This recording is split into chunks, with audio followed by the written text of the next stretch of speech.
Check out these two charts.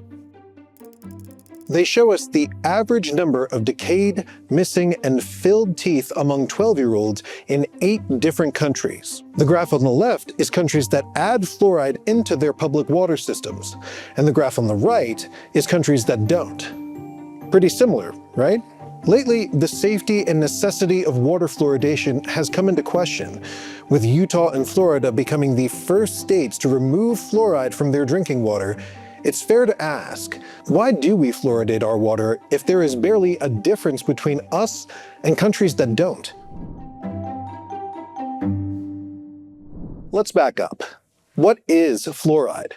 Fluoride is the negatively charged ion of fluorine and is a naturally occurring mineral found in water and foods like shellfish, crab, potatoes, coffee, and more. When it comes to our teeth, fluoride plays a key role in protecting against decay. Everyday acids produced by bacteria weaken our enamel, the outer layer of our teeth. Fluoride helps by rebuilding and strengthening that enamel, kind of like patching up microscopic damage before cavities form. In fact, research has found that fluoride reduces your risk of cavities by approximately 25%. Nowadays, fluoride is common in most toothpaste, mouthwash, and other oral care products, like this Colgate toothpaste that's $2.49 at Target, or this mouthwash that's just under $5 at Walmart. And if you look back over the past century, the improvement in dental health is clear. In the early 1900s, tooth decay, even full tooth loss, was common, especially in children. That is why it pays to visit your dentist often. He may find troubles when they are little and keep them from growing bigger. So what changed? Back in the 1900s, researchers were trying to figure out why some people didn't seem to have as much decay as others, while also having this bizarre staining on their teeth. I don't need dental work. They ended up finding that some areas had fluoride present in the drinking water.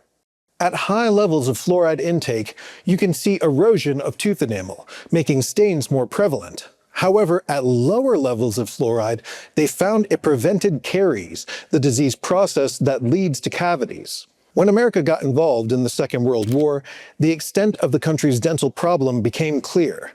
Men had to have 6, just 6, opposing teeth in their upper and lower jaws to join the military.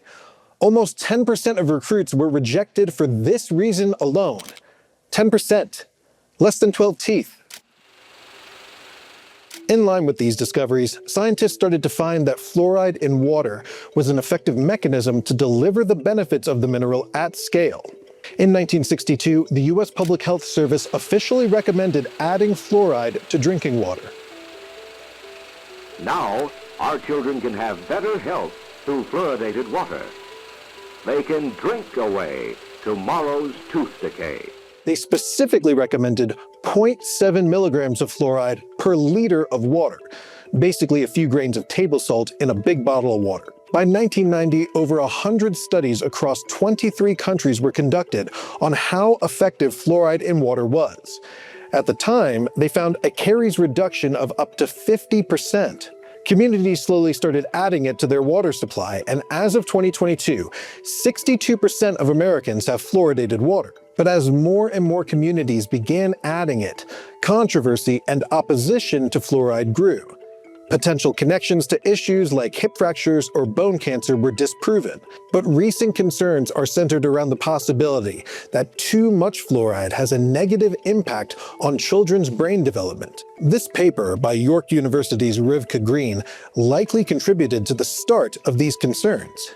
She concluded that fluoride exposure in early development could lead to a decrease in IQ in boys, but the accuracy of this conclusion isn't clear.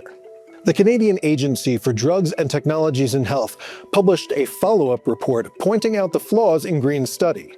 Other researchers also pointed out problems with her study and were unable to replicate these findings, with some even suggesting opposite results. The debate continues, not because the benefits of fluoride are in question, but because overexposure might carry risks, especially during early development. So where does that leave us? Fluoride clearly helps prevent tooth decay, but if too much might be harmful, especially for young children, the question becomes one of balance. In September 2024, a California federal judge ruled the EPA must strengthen regulations for fluoride in drinking water, saying the compound possesses an unreasonable potential risk to children at levels that are currently typical nationwide. But the judge stressed he was not concluding with certainty that fluoridated water endangered public health, as the decision was based on a study that was criticized for lacking scientific rigor. We should also consider that the largest benefit of water fluoridation is ensuring everyone, no matter the economic or social status, has access to fluoride. Many disadvantaged groups have difficulty accessing oral health care for a variety of reasons, including high cost, lack of accessible dental services in the community, geographic isolation, fear and anxiety, and other social and economic factors. Water fluoridation provides a low barrier to at least some level of fluoride. Let's take a look at Alaska as an example. While the state has not banned water fluoridation, the city of Juneau voted to end the process in 2007. An analysis of Medicaid dental claim records made before and after the city stopped fluoridation showed children younger than 6 years old developed an average of 1 additional cavity per year, leading to $300 more in dental care.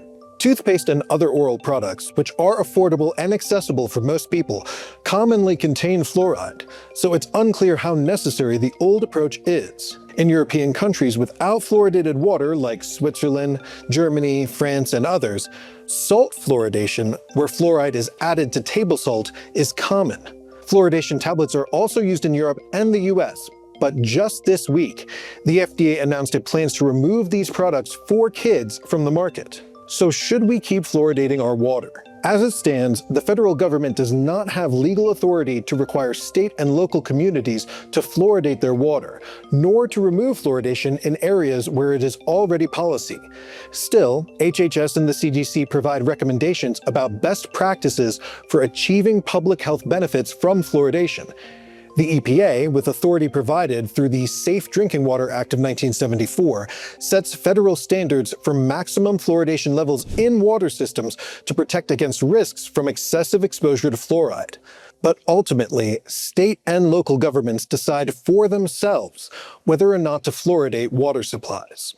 The current political climate is leading people to question the systems that have been in place for decades.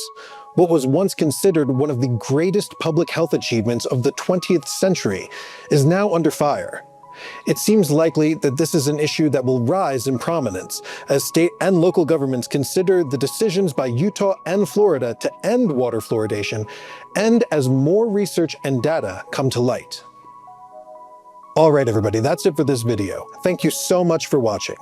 If you want to help us get the word out about Tangle and grow this channel, please like, subscribe, and share this video.